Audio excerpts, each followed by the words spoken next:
Oke teman-teman, kita mau nonton lagi. Saat ini masih tetap tentang Roy Suryo dan Dr. Tifwa. Dan dimana kedua orang tersebut ya sebentar lagi akan digelar sidang di Jakarta Timur. Nah, oke teman-teman. Jadi di sini ada statement dari Roy Suryo yang dimana lagi-lagi berulah dan sekaligus memainkan wayang. Nah, di sana bagaimana videonya? Nanti kita saksikan. Mungkin teman-teman punya saran dan kritik, jangan lupa tulis di kolom komentar saya. Oke, jadi untuk videonya tidak nunggu lama-lama, langsung kita siapkan. Inilah Roy Suryo berulah lagi karena kemarin sudah ditangkap oleh Polda Metro Jaya dan lalu dibebaskan. Oke, lanjut untuk videonya kita play dulu dan langsung let's go. Salam asli 99,9%. Nah, ini adalah monolog pertama ya dari Roy Suryo official ya. Jadi biasanya saya mulai dengan bumi gonjang-ganjing, langit gelap-gelap ya. Tapi tadi kita tidak ingin main wayang dulu ya. Meskipun ya saya bocorkan clue-nya. Saya saat ini berada di lapangan ini. Banteng Ketataun, lapangan Banteng ya. Tapi bukan untuk menjelaskan Banteng. Nanti itu pada episode yang kedua. Di episode perdana ini saya ingin pertama kali adalah memberikan apresiasi dan ucapan selamat untuk sahabat saya Dr. Bonatua Silalahi yang sudah berhasil mendapatkan 5 ya. Wah, ini luar biasa ya. 5. Mulai dari yang tahun yang pertama kali didapatkan itu justru yang terbaru. Tahun 2019 yang tanda tangannya berwarna biru di sini. Nah, ini Roy Suryo lagi-lagi membuat statement semenjak dibebaskan kemarin teman-teman ya. Oke, lanjut lagi kita tonton dan lanjut kita tonton dulu. Let's go. Profesor ini masih dokter ya, Dr. Budiadi ya. Kemudian 2014 ya. Nah, ini yang Profesor Muhammad Naim. Kemudian ini dari dua-duanya ini dari KPU pusat ya. Analisis saya sudah ada di sini waktu itu ya, yang sempat menganalisis ada tokoh yang tidak mau secara negarawan menunjukkan ijazahnya. Kenapa dia bawa wayang ini, Bang? Lah ini Petro, jelas Petro yang pernah jadi ratu dan dia tidak negarawan. Dia dalam hatinya itu sebenarnya dikuasai tokoh jahat. Sekarang malah ngajak gajah, gajah. Dia dulu pernah masuk ke sini, tapi kemudian ditendang dari partai. Dia tuh menasehkan mengajak gajah. Saya hanya bilang gajah ya, nggak tahu gajah itu nggak punya ijazah atau apa. Tapi dia lupa dalam surat Al-Fil di Al-Quran surat 105, gajahnya hancur karena burung-burung yang kemudian diterjunkan. Dwi gonjang-ganjing, nanti dia tokoh ini akan hancur karena ketidakjujurannya dan karena ketidaknegarawannya. Selesai. Baik. Coba perhatikan. Waduh, lagi-lagi main wayang. Itulah teman-teman ya, Roy Suryo berulah lagi setelah kemarin dibebaskan. Dan sebentar lagi juga kita menunggu di persidangan ya, Jakarta Timur. Dan ini Roy Suryo kemarin dibebaskan bukan 100% bebas teman-teman ya, namun masih ada tahap berikutnya yaitu di persidangan di Jakarta Timur. Kita tunggu saja. Dan tadi Roy Suryo memainkan wayang lagi dan berulah lagi dan berstatement lagi. Nah, oke teman-teman, kita lanjutkan untuk videonya. Jangan lupa yang mau berkomentar tulis di kolom komentar saya dan lanjut kita tonton dulu dan nanti juga ada penjelasan dari pengamat politik. Lanjut.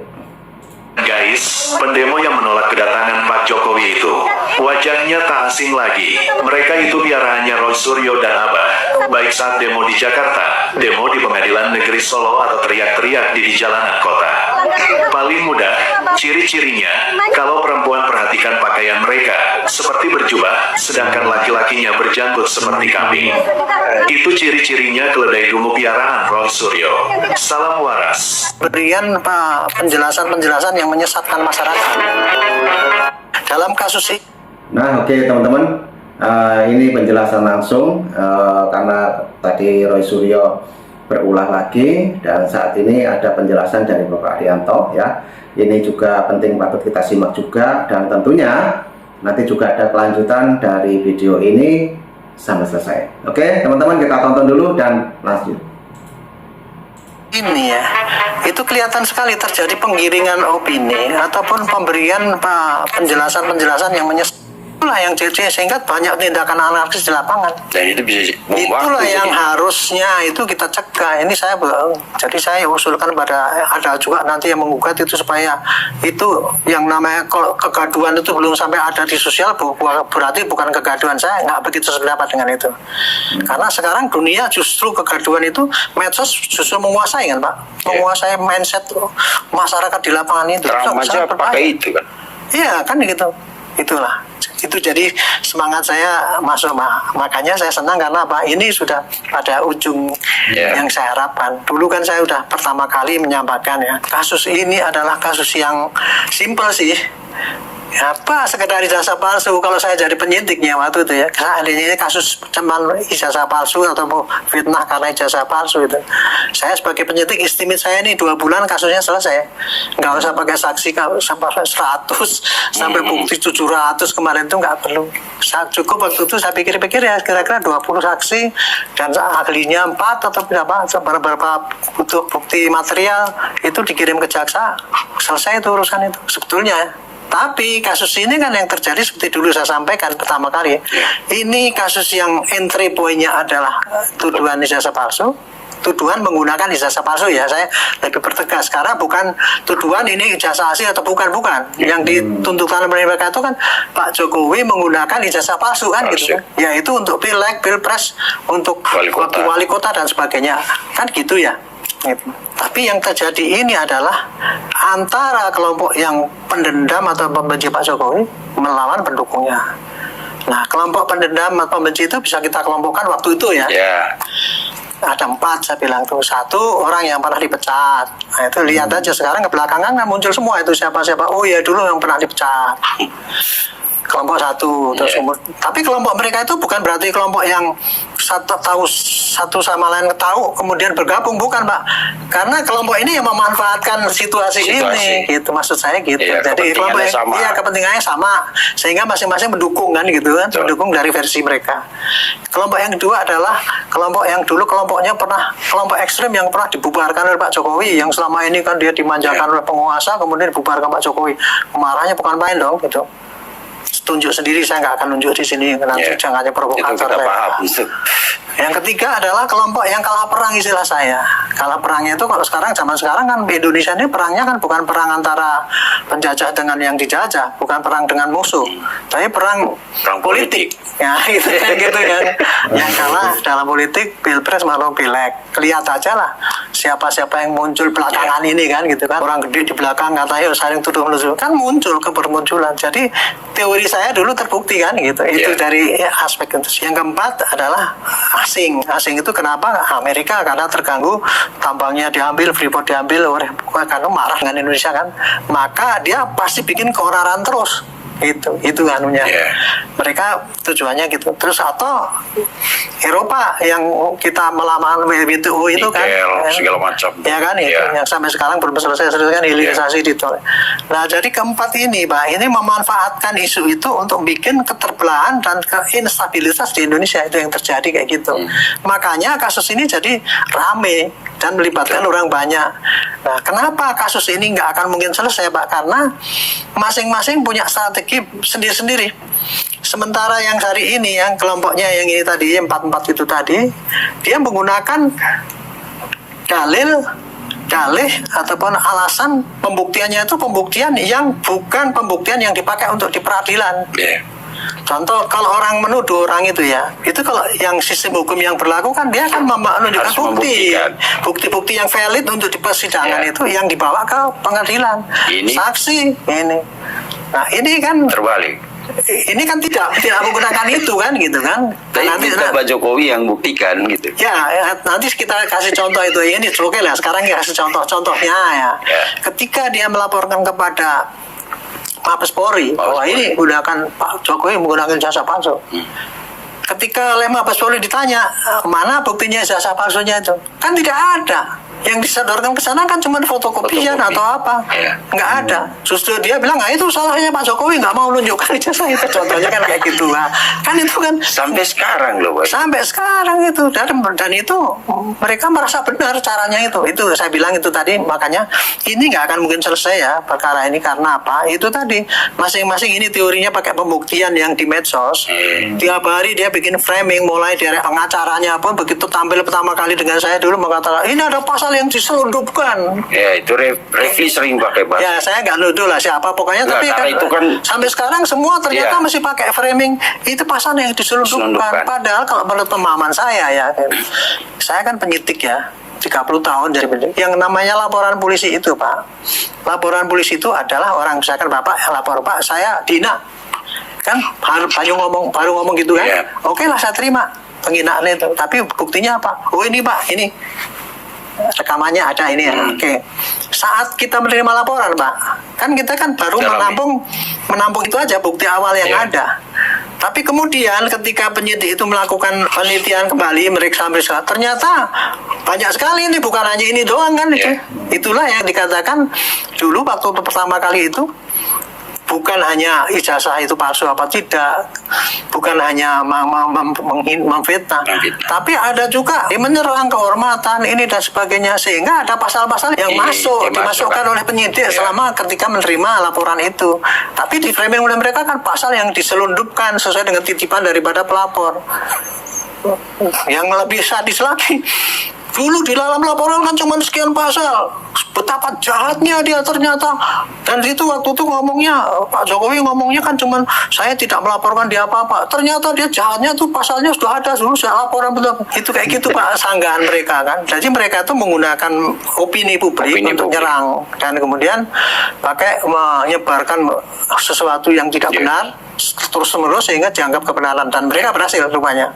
Kalau menurut saya, yang tadinya yang tidak ikut-ikut dalam itu pun jadi tertarik Pak gitu. Pejabat yang tadinya nggak ikut itu pun tunjukkan dong itu Pak Jokowi gitu kan.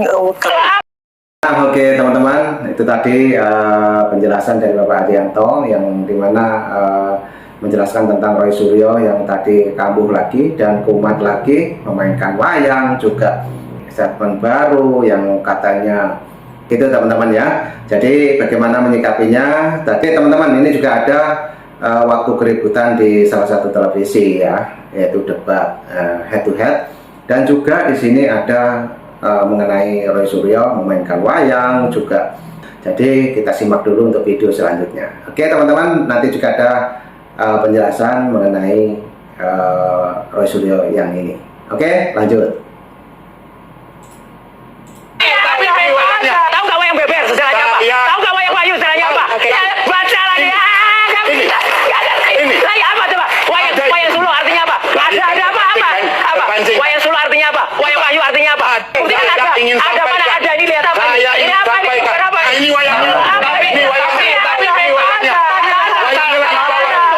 Di awal ini kan kalau menurut fakta-fakta yang dulunya itu kan Roy Suryo ini kan seringkali membahas mengenai ijazahnya Jokowi yang S1, yang menurut Roy Suryo CS, Roy Suryo, Dr. Tifa, Egy Sujana dan lain itu mereka bilang ijazahnya Jokowi palsu.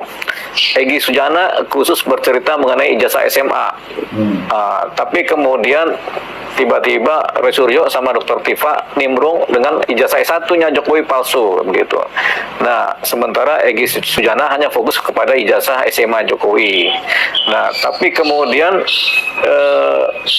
ketika berjalannya waktu, Egy Sujana bilang, saya sebenarnya tidak ikut-ikut di persoalan ijazah S1 Jokowi yang dibilang palsu. Saya hanya fokus kepada ijazah SMA, dan itu sudah selesai. Karena memang sudah clear bagi Egy Sujana kan. Makanya Egy Sujana dan satu lagi BHL tuh minta restoratif justice dengan alasan memang mereka tidak pernah membicarakan ijazah S1 Jokowi. Yang membicarakan ijazah S1 Jokowi kan si Roy Suryo, Dr. Tifa, dan yang lainnya kan. Jadi Egy Sujana CS lepas, termasuk Rismon pun membicarakan ijazah S1 Jokowi. Begitu. Akhirnya Jokowi memang sudah melaporkan dugaan pencemaran nama baik karena beliau disangkakan memiliki ijazah palsu oleh Nah, kita break sebentar teman-teman. Itulah tadi penjelasan dari Bapak pengacara ini, dan sekaligus memperjelas lagi yang dimana tadi kronologi Roy Suryo berulah lagi teman-teman.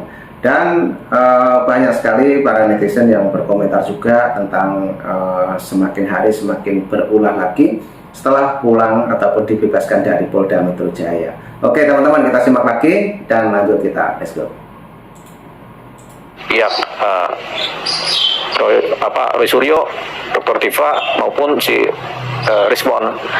Tapi Rismon kemudian sudah RJ, jadi sudah selesai. Nah, ini proses berjalan khusus mengenai pencemaran nama baik yang khusus menimpa Jokowi yang diduga dilakukan oleh Roy Suryo dan Dr. Tifa dan beberapa yang lain. Ini berjalan prosesnya sekian lama sampai hampir mencapai 1 tahun berproses sampai akhirnya kemudian P21 dan kemudian pihak Roy Suryo, Dr. Tifa dan yang lainnya ini kemudian diadakan di tahap 2 penghadapan kepada jaksa. Ini proses juga. Nah, ketika rencana penghadapan tahap 2 ini mungkin ada yang ngeyel baik di Roy Suryo maupun di Dr. Tifa, sehingga akhirnya pihak penyidik polisi melakukan penangkapan. Penangkapan itu memang tujuannya supaya untuk dihadapkan ke jaksa.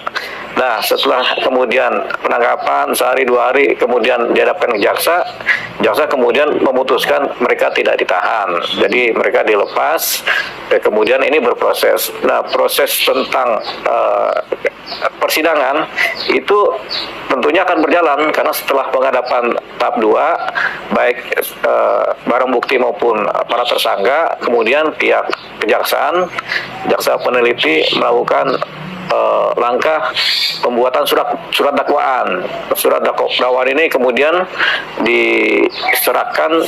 diajukan ke pengadilan untuk dibuat permintaan sidang. Ya, jadi dan ini sudah diproses di pengadilan, yang kemudian jaksa yang menangani ini jaksa dari Kejaksaan Tinggi maupun dari pihak Kejaksaan Negeri Jakarta Timur. Nah, 2 tim ini atau menjadi 1 tim ini di bawah supervisi Kejagung kemudian melakukan permohonan untuk sidang kan. Nah, sudah diterima oleh pihak Pengadilan Negeri Jakarta Timur, kemudian diajukanlah untuk sidang. Nah, untuk Dr. Tifa sidang tanggal 2 Juli sudah disampaikan oleh pihak pengadilan.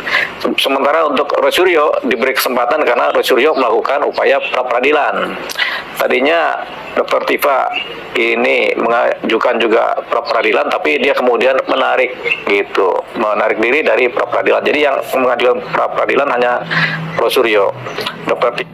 Nah, oke teman-teman, kita break sebentar. Sudah jelas kan bagaimana Bapak pengacara ini ya menjelaskan tentang persidangan nanti tanggal 2 Juli. Nah, itu di Jakarta Timur dan keduanya juga di Jakarta Timur. Namun ada di antara Roy Suryo juga Dr. Tifa ini berbeda teman-teman ya. Berbeda dalam arti berbeda tanggal dan tadi ada permintaan dari Roy Suryo untuk pra-peradilan. Nah, oke teman-teman, kita simak lagi dan langsung kita let's go. Tifa tidak, tapi Dr. Tifa sidang lebih dulu karena di tanggal 2 Juli nanti beliau akan sidang. Nah, ketika beliau sidang ini tentunya apa yang sidang mula-mula yaitu adalah pembacaan surat dakwaan terlebih dahulu. Jadi sidang pertama adalah pembacaan surat dakwaan. Di sana itu ada para pengacaranya, ada Dr. Tifanya juga mengikuti sidang. Nah, kenapa Dr. Tifa tidak ditahan maupun Roy Suryo tidak ditahan di kejaksaan? Karena memang ini adalah kebijakan dari pihak kejaksaan sendiri. Ya, setiap penangkapan tentunya sudah sesuai dengan tata cara proses penangkapan kan.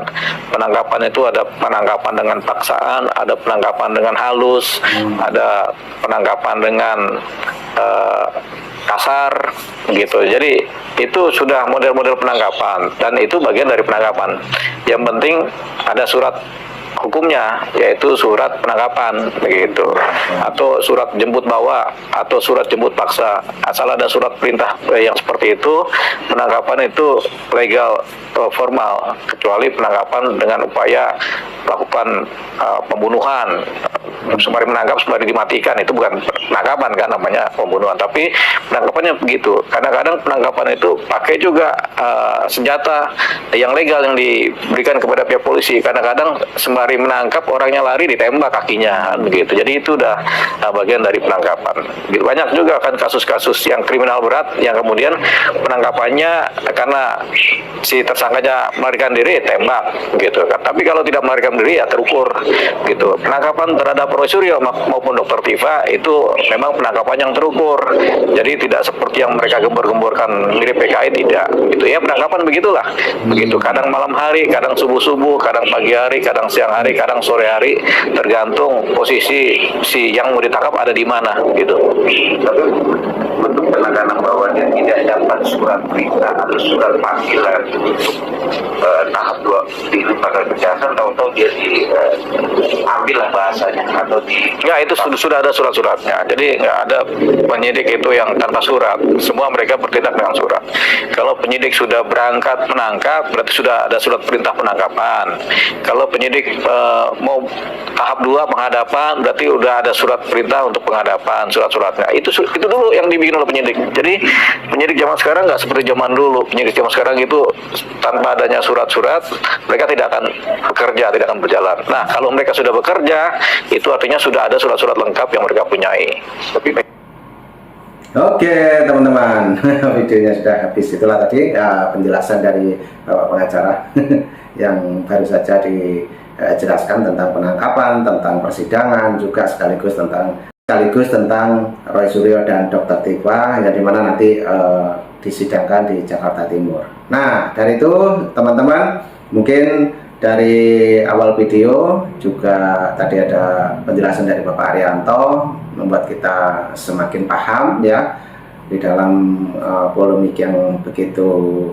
Dari itu kita ambil hikmahnya, mungkin teman-teman semuanya yang menonton di video ini mau mempunyai statement ataupun komentar tentang Roy Suryo, silakan tulis di kolom komentar saya. Oke, terima kasih semuanya, sehat selalu, salam buat keluarga, assalamualaikum warahmatullahi wabarakatuh, sampai jumpa, salam dari YTN Nusantara. Terima kasih, thank you, bye bye.